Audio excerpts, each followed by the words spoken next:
ભાજપ શાસિત પાલિકામાં ભાજપના જ સભ્ય પાણી મુદ્દે ધરણા પર ઉતર્યા છે। ડીસા નગરપાલિકા આગળ બેસી બીજેપીના મહિલા સભ્ય નીલાબેન પ્રજાપતિએ ધરણા કરી વિરોધ પ્રદર્શન કર્યું।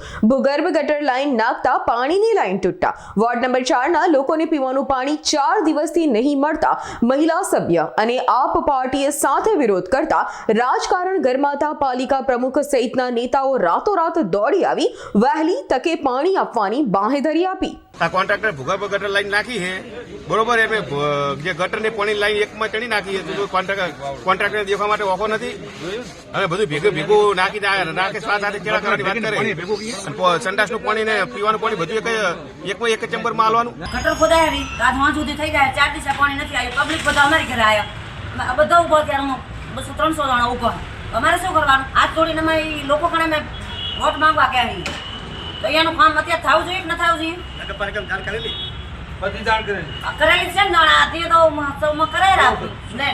અમારી તમામ માહિતીથી અપડેટ રહેવા માટે જોડાયેલા રહો S9 ન્યૂઝ સાથે।